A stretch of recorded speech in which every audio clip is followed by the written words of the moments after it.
आज आपण टोमॅटोची छान चटणी शिकणार आहोत। त्यासाठी मी इथे 4 मस्त लाल लाल असे टोमॅटो घेतलेले आहेत। 2 कांदे, थोडी कोथिंबीर, 1 मिरची आणि 5-6 लसूण पाकळ्या घेतलेल्या आहेत। हे सर्व बारीक चिरून घेतलेले आहे। टोमॅटो, कोथिंबीर, कांदे वगैरे सर्व बारीक चिरून घेतलेले आहे। आता कढई किंवा तव्यामध्ये आपण त्याला फोडणी देण्यासाठी थोडं तेल घेणार आहोत आणि तेल गरम झाल्यानंतर आपण त्याच्यामध्ये फोडणी सोडणार आहोत। आता तेल चांगलं तापलेलं आहे। आपण सुरुवातीला कढीपत्ता टाकूया, त्यानंतर लसूण पाकळी टाकायची जी आपण बारीक चिरून घेतलेली आहे। लसूण कधी पण ठेचून किंवा चिरून घ्यायची म्हणजे ती फुटत नाही, उडत नाही, नाहीतर शक्यतो कसं लसूण उडली जाते डायरेक्ट आपण न फोडता टाकली तर। तशीच मिरची आपण बारीक करून याच्यामध्ये टाकलेली आहे। आता अर्धा चमचा जिरं टाकूया। टोमॅटोची चटणी बरेच जण वाफवून आधी शिजवून घेतात, आपण डायरेक्ट कच्च्या टोमॅटोची करत आहोत। फोडणी चांगली तडतडली आहे। फोडणीतले जे सर्व पदार्थ आहेत लसूण, मिरची, जिरं हे चांगले शिजले पाहिजे, म्हणजे त्याच्यातली जी चव असते ती त्या तेलामध्ये उतरते आणि ती मग पर्यायाने सर्व पदार्थाला लागून येते। असे आपण व्यवस्थित परतवून घेऊया चमच्याने। न शिजवता वाफवता अशी झटपट आपण कच्च्या टोमॅटोची चटणी कधीही पटकन करू शकतो, अगदी 5 मिनिटांमध्ये। करायलाही सोपी आणि अतिशय चविष्ट असते। आता आपण याच्यामध्ये अर्धा चमचा हळद टाकणार आहोत। टोमॅटो हा लगेचच झटपट शिजतो, अगदी 2 मिनिटात तो शिजायला लागतो। त्याच्यामुळे वाफवून न घेता अशी कच्च्या टोमॅटोची जरी आपण झटकन चटणी केली तरी ती छान होते आणि करण्याचा वेळही आपला वाचतो। आता मोठा 1 चमचा लाल तिखट याच्यामध्ये टाकलेला आहे मी। तुमचा जसा मसाला स्पायसी असेल त्या प्रमाणात तुम्ही जसं खाता, जितक्या प्रमाणात तिखट चालतं तसं टाकायचं। त्यानंतर कांदा बारीक चिरलेला आपण घेतला आहे तो सर्व याच्यामध्ये टाकायचा आहे आणि चांगला कांदा परतून घ्यायचा। बऱ्याचदा घरामध्ये एखादी भाजी उपलब्ध नसेल, करायला वेळ नसेल, तर आपण अशी झटपट अशी चटणी करून जेवणामध्ये वाढली तर त्याच्याबरोबर चपाती भाकरी, भात काही खूप छान लागतं, खूप चविष्ट होती ही चटणी। आणि महत्त्वाचं म्हणजे ही चटणी वापरून आपण जर इतर पदार्थांची चव वाढवू शकतो। म्हणजे बेसिकली आपण ही चटणी टाकून वरती एक दुसरी भाजी तयार केली तर त्याला खूप छान चव येते। मीठ आता आपण टाकून घेऊया याच्यामध्ये। 1 चमचा मीठ टाकलेलं आहे।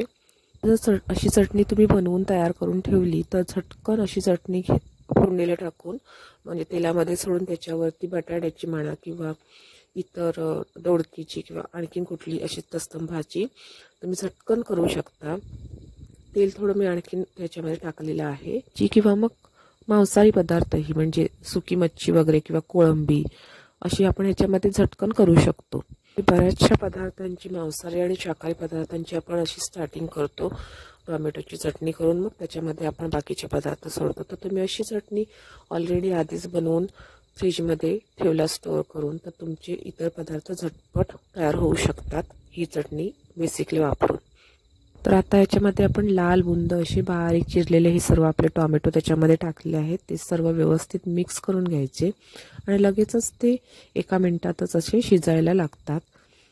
सर्व व्यवस्थित असं मिक्स करून घ्यायचं आणि त्याच्यावरती थोडा वेळ झाकण ठेवून द्यायचं। एक वाफ द्यायची चांगली त्याला 2 मिनिटं, म्हणजे ते खूप चांगले आतमध्येपर्यंत शिजले जातात, मऊ होतात एकदम। हळूहळू बघा त्याच्यातलं पाणी जे आहे ते बाहेर पडायला लागलं आहे।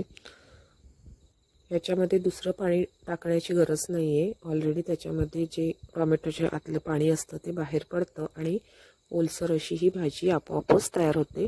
ॲडिशनल पाणी अजिबात वरून टाकायची आपल्याला गरज नसते। आता थोडी बारीक चिरलेली कोथिंबीर आपण त्याच्यावरती टाकून घेऊया आणि पुन्हा एकदा सर्व व्यवस्थित मिक्स करून घेऊया।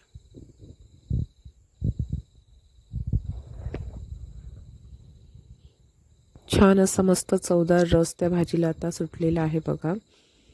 याच्यामध्ये आणखीन 2 पदार्थ आपल्याला टाकायचे आहेत, 2 जिन्नस आपल्याला याच्यामध्ये टाकायचे आहेत। ते म्हणजे ह्याची चव आणखीन दुप्पट वाढवण्यासाठी गरम मसाला टाकायचा त्याच्यामध्ये थोडा। त्याच्यामुळे त्याचा तिखटपणा आणि खमंगपणा वाढून येतो। आणखीन अशी झणझणीत मस्त भाजी होते. आणि थोडीशी पाव चमचा साखर याच्यामध्ये जर तुम्ही टाकला तर त्याची टेस्ट अप्रतिम होते.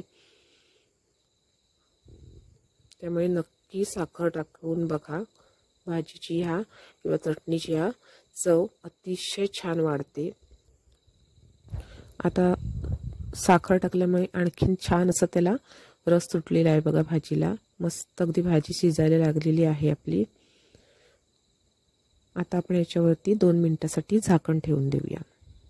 2 मिनिटांनी झाकण उघडून बघा. खूप अशी मस्त वाफ सुटलेली असते आणि आपली चटणी मस्त एकदम रसदार अशी झणझणीत आणि ओलसर अशी रसदार अशी छान आपली चटणी इथे तयार होत आहे.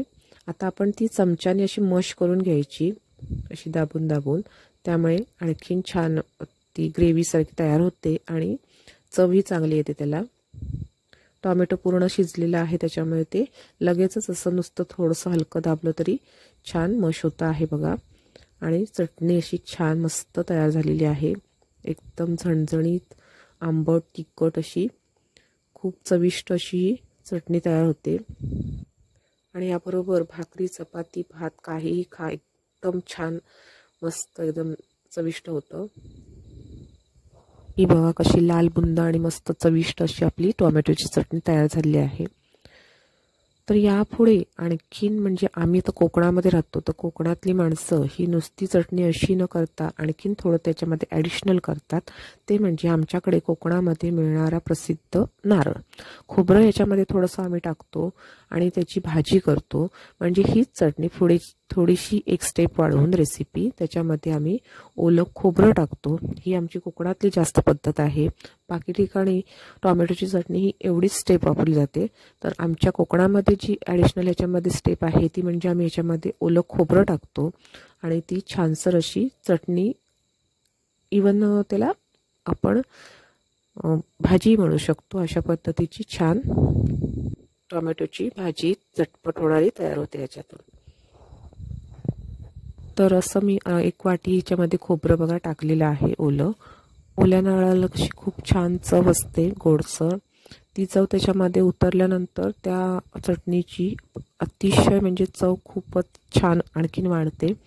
अतिशय टेस्टी अशी मस्त भाजी तयार होते हिच्यातून टोमॅटोची. आणि याबरोबर जेवायला अतिशय अप्रतिम मस्त वाटतं जेवण ह्याच्याबरोबर. खूप पटकन जेवण संपतं कुठलंही. आणि ह्याच्यामध्ये जर तुम्ही कोळंबी किंवा तत्सम एखादा मांसाहारी पदार्थ टाकला तर त्याची चव दुप्पट होते. तर अशी ही बघा मस्त छान कोकणी पद्धतीची टोमॅटो चटणी इथं तयार झालेली आहे. थोडीशी उरलेली आणखीन जी कोथिंबीर होती ती मी याच्यामध्ये आणखीन टाकून घेत आहे. आणि पुन्हा हे सर्व एकजीव करून घ्यायचं. आणि ही बघा मस्त कोकणी पद्धतीची मस्त अशी टोमॅटोची चटणी म्हणा किंवा भाजी म्हणा, छान अशी आपली रेसिपी तयार झालेली आहे. भाजी भाकरी चपाती बरोबर अतिशय खायला मस्त. तुम्हीही नक्की करून बघा जर कधी केलेली नसेल तर. आणि कमेंट करून मला सांगा की तुमची चटणी किंवा भाजी किती छान झाली होती, ती चविष्ट झाली होती. पुन्हा भेटूया लवकरच. तोपर्यंत नमस्कार.